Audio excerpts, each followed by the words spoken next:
Hello বন্ধুরা, তো দেখো এখানে আমি মাছের ঝোল বসিয়ে দিয়েছি। মাছ ভেজে নিয়ে ওই তেলে একটু জিরে আর পেঁয়াজ দিয়ে দিয়েছিলাম, লাল লাল হয়ে গেছে। তার মধ্যে আলুটা দিয়ে দিয়েছি, নুন আর হলুদ দিয়ে কষে ঝোল দিয়ে দেবো। আর এখানে দেখো মশলা দিয়ে রেখেছি, শুকনো লঙ্কা, জিরে, মরিচ, সর্ষে দিয়ে কাঁচা লঙ্কা দিয়ে ঝোল করবো, জিরে বাটা, কিন্তু কষবো না তরকারিতে মশলাটা বন্ধুরা। আর এখানে দেখো ভাত বসিয়ে দিয়েছি, ভাত আমার হয়ে গেছে, তো উপর দেবো বন্ধুরা। আর এখানে দেখো মাছ রেখেছি ভেজে,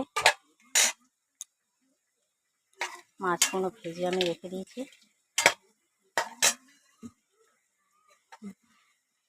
আর কালকের বন্ধুরা কি বলবো, বেগুন ভাজা, ডাল, আলু ভাজা, ডিম ভাজা রয়েছে, আমের চাটনি, তাই জন্য আজকে সেরকম কিছু রান্না করছি না। আর এখানে দেখো শশা কেটে নিয়েছি আমি একটা গোটা দুপুরের জন্য। তো আজকে দুপুরের মেনু এই বন্ধুরা। ভালো লাগলে লাইক কমেন্ট করো, সাথে থেকো, পাশে থেকো। টাটা।